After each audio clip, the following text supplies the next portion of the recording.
بسم اللہ الرحمن الرحیم۔ ظفر اقبال اردو اکیڈمی، تیاری برائے lecturer in Urdu, S S Urdu, S S E and E S E Urdu. مثالی پرچہ نمبر 3۔ سوال نمبر 1 ہے، گل رعنا کسے کہتے ہیں؟ اس کے لغوی اور مرادی معنی بتائیے۔ تو اس کا درست جواب یہ ہے کہ گل رعنا ایک ایسا پھول ہوتا ہے جو اندر سے سرخ اور باہر سے زرد ہوتا ہے، یعنی دو خوبصورت رنگوں والا پھول گل رعنا کہلایا جاتا ہے۔ اس کے مرادی معنی ہیں معشوق۔ سوال نمبر 2 ہے، گل رعنا کس کی کتاب ہے اور اس کی صنف کیا ہے؟ تو اس کا درست جواب یہ ہے کہ گل رعنا مرزا اسد اللہ خان غالب کی اردو اور فارسی شاعری کا انتخاب ہے۔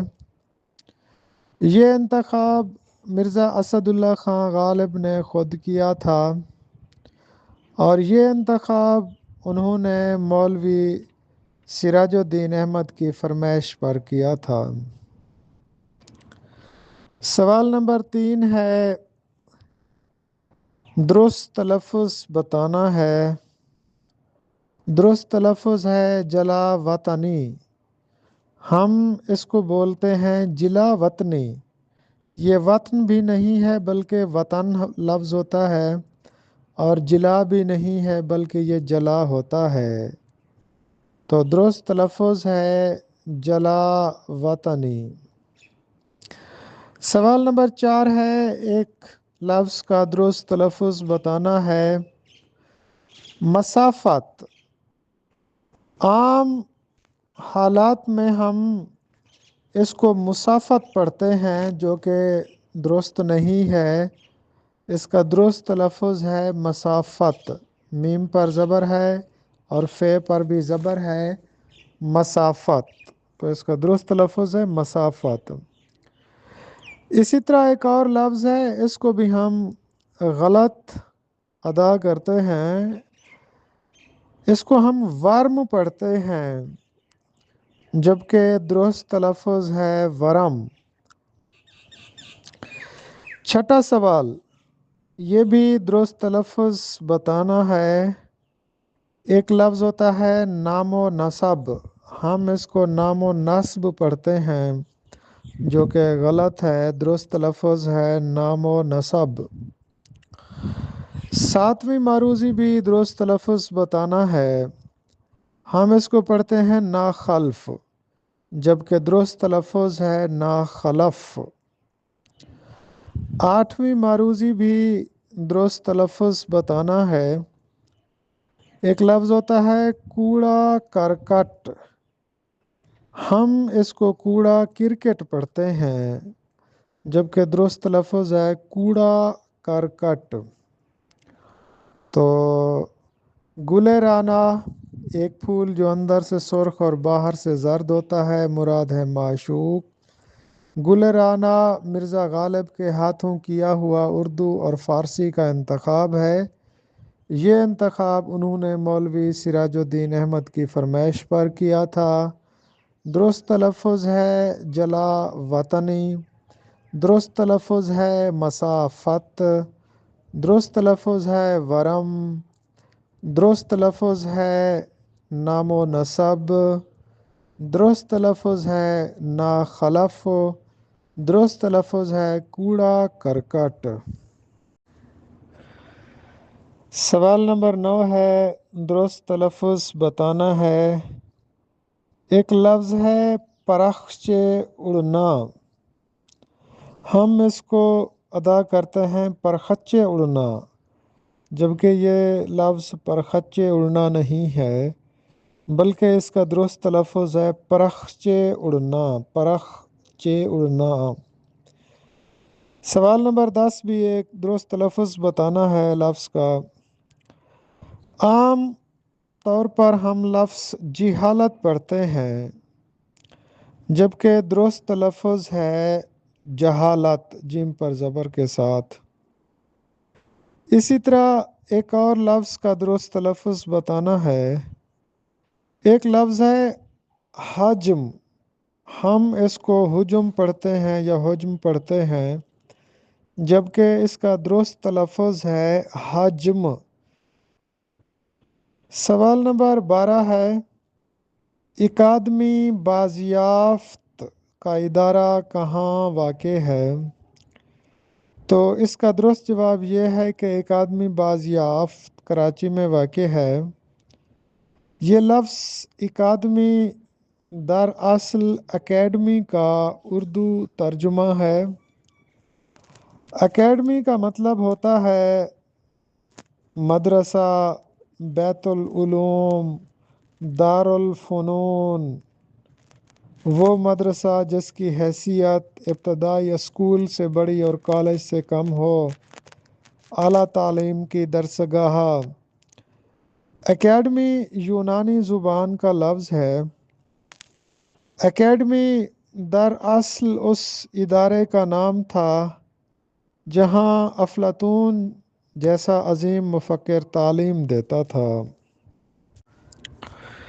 اکادمی بازیافت یہ کراچی میں موجود ہے اور یہ ادارہ مختلف کتب شائع کرتا ہے اور تراجم شائع کرتا ہے۔ سوال نمبر 13 ہے، مجلہ بازیافت کہاں سے نکلتا ہے؟ تو ہم نے پہلے پڑھا کہ اکادمی بازیافت کراچی میں ہے۔ یہ ادبی اور تحقیقی مجلہ بازیافت یہ پنجاب یونیورسٹی کے شعبہ اردو اورنٹل کالج کے تحقیقی مجلے کا نام ہے۔ تو یہ مجلہ بازیافت پنجاب یونیورسٹی اورنٹل کالج سے لاہور سے شائع ہوتا ہے۔ سوال نمبر 14 ہے کہ اکادمی اقبال کہاں واقع ہے؟ تو اس کا درست جواب یہ ہے کہ اقبال اکادمی پاکستان یہ لاہور میں واقع ہے۔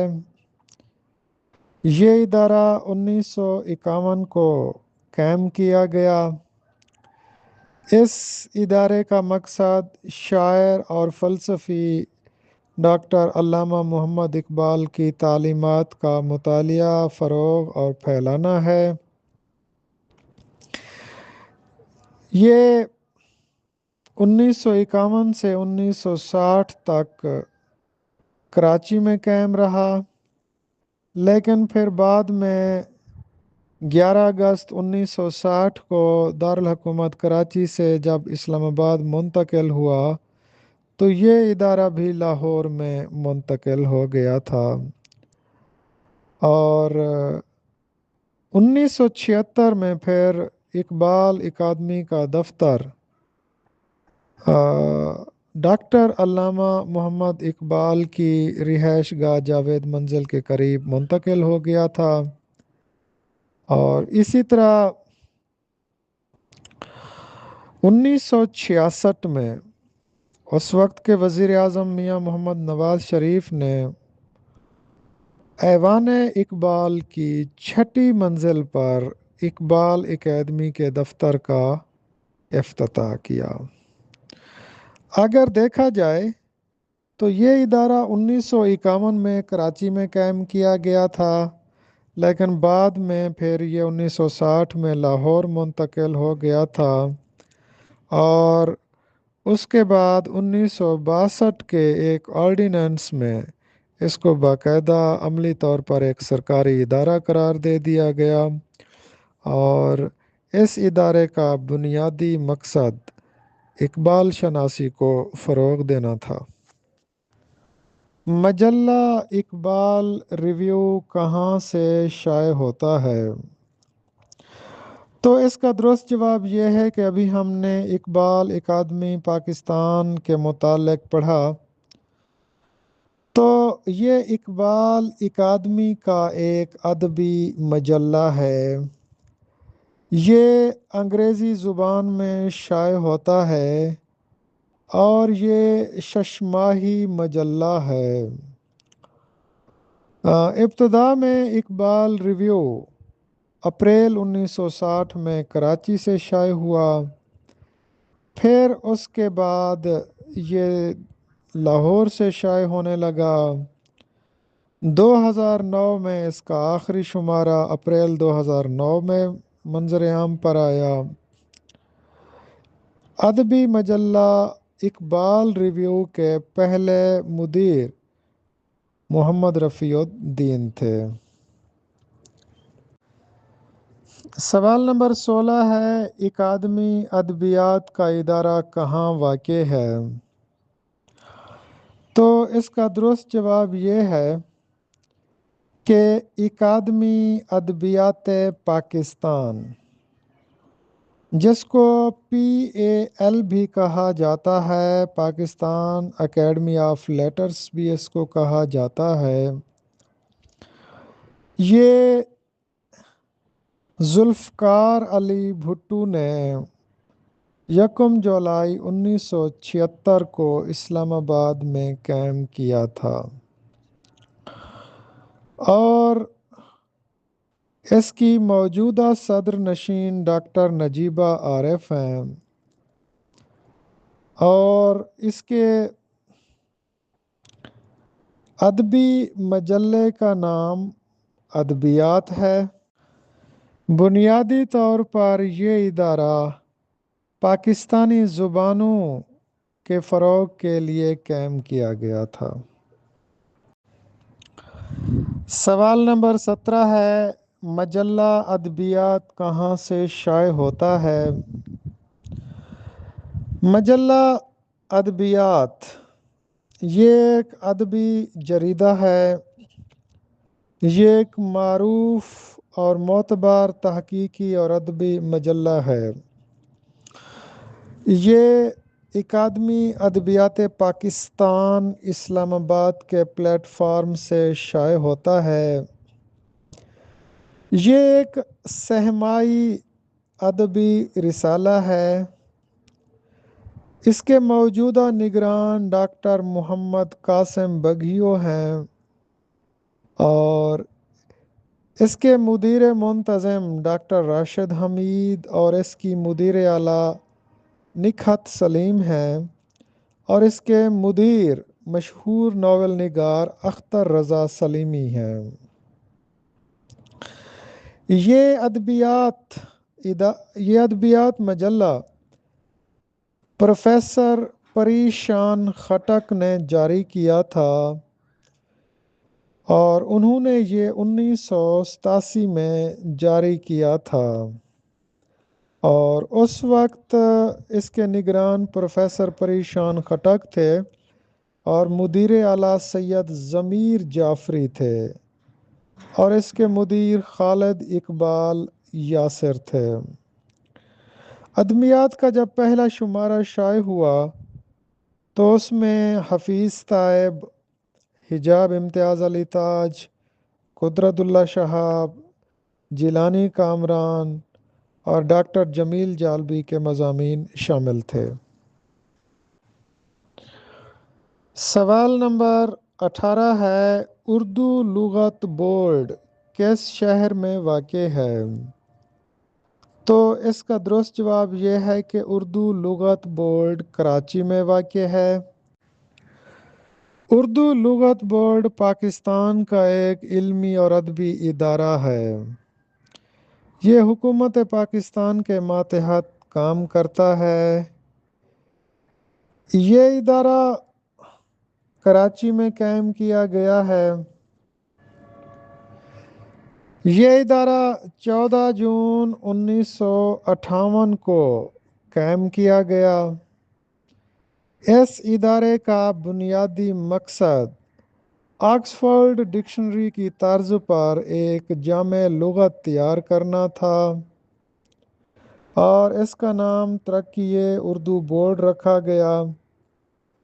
اس کے پہلے صدر ڈاکٹر ممتاز حسن تھے۔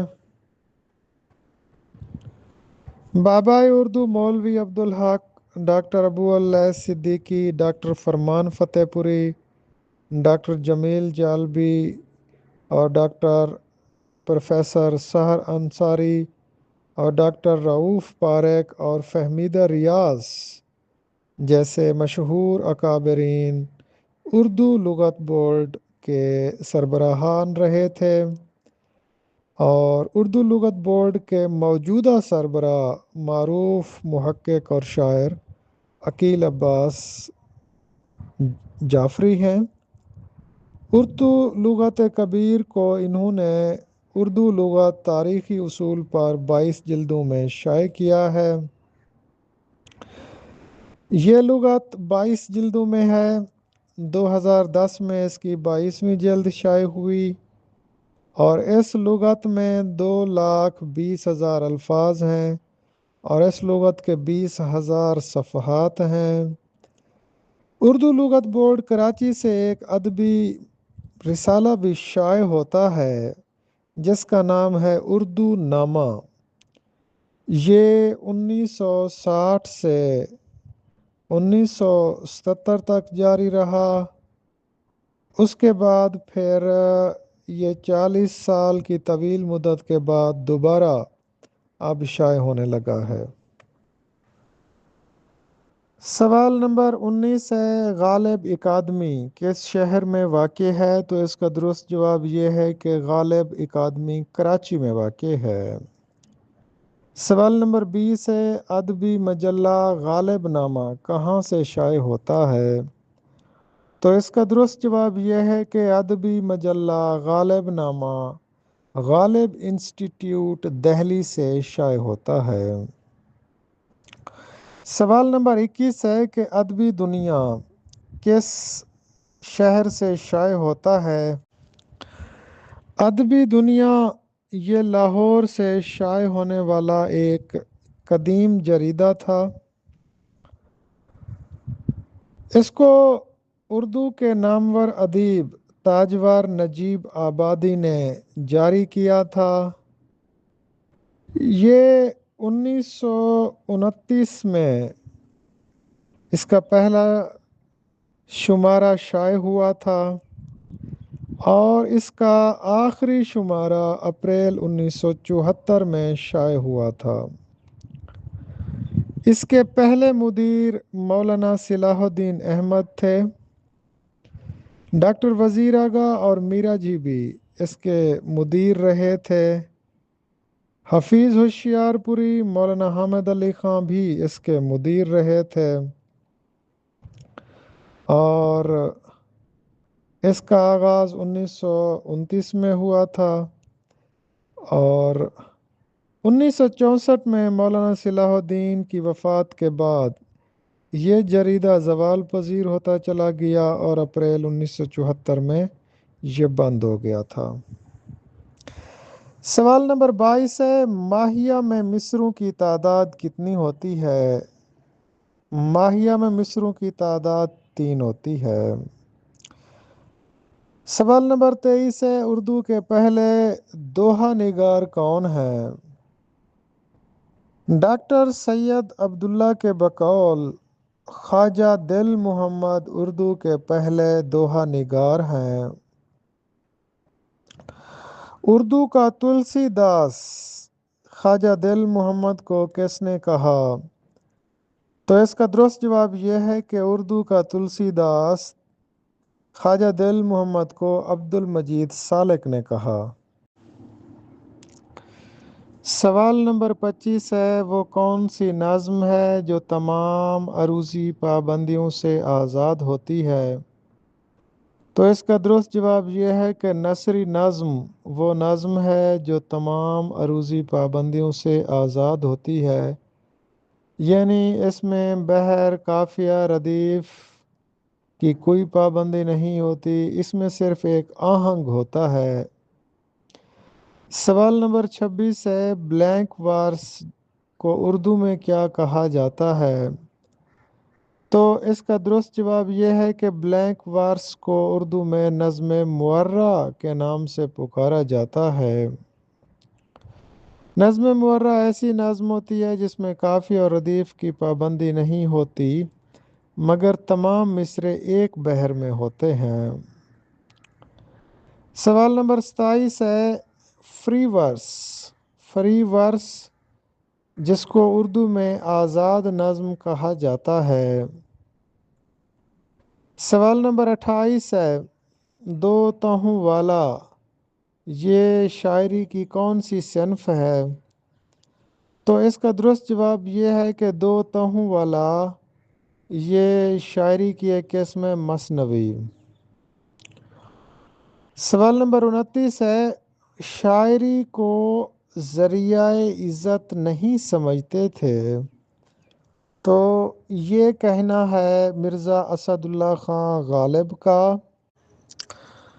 مرزا اسد اللہ خان غالب نے 1852 میں ایک قصیدہ لکھا تھا، منظور ہے گزارش احوال واقعی۔ اس کا یہ دوسرا شعر تھا کہ سو پشت سے ہے پیش آئے آبا سپاہ گری، سو پشت سے ہے پیش آئے آبا سپاہ گری، کچھ شاعری ذریعہ عزت نہیں مجھے۔ سوال نمبر 30 ہے وہ کون سے شاعر ہیں جو اپنے کلام کو دل کشا صدا کہتے ہیں؟ تو اقبال نے کہا تھا کہ نہ زباں کوئی غزل کی، نہ زباں سے آشنا میں، کوئی دل کشا صدا ہو، اجمی ہو یا کہ تازی۔ سوال نمبر ہے 31 وہ صنف سخن جس میں صرف تصور وحدت الوجود کا بیان ہوتا ہے، تو وہ صنف سخن کافی ہے۔ ریڈیو پاکستان کا پہلا ادبی رسالہ کون سا ہے اور یہ کب شائع ہوا؟ تو اس کا درست جواب یہ ہے کہ ریڈیو پاکستان کا پہلا ادبی رسالہ آہنگ ہے اور یہ 1948 میں شائع ہوا تھا۔ سوال نمبر 33 ہے رسالہ آہنگ کے پہلے مدیر کون تھے؟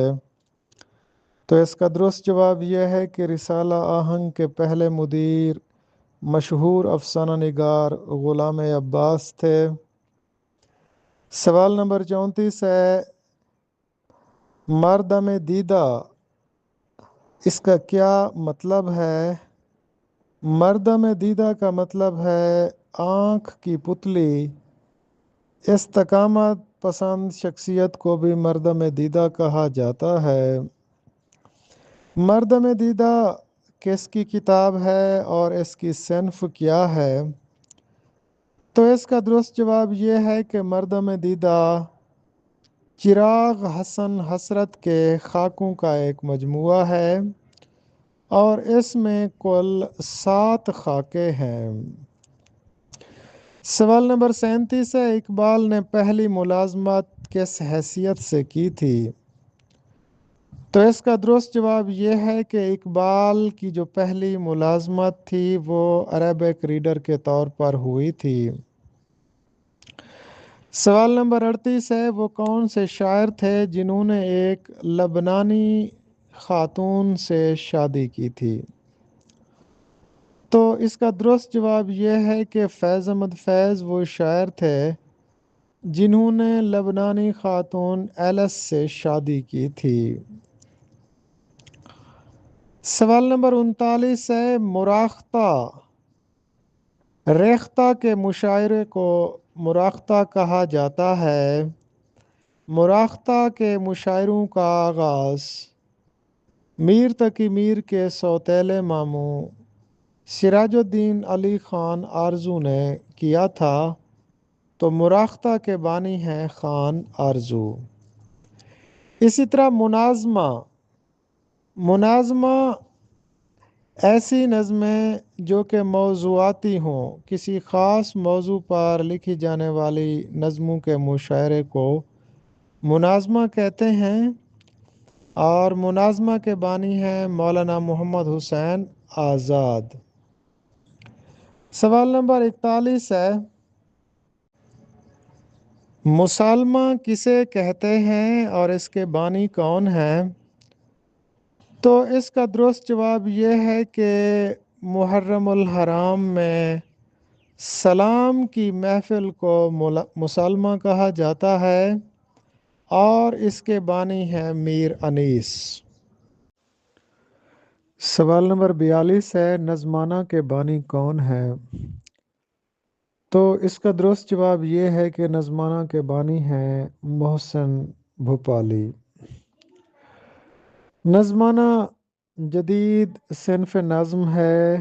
نظمانہ کا لغوی مطلب ہوتا ہے نظم کرنا یا ضبط نظم میں لانا۔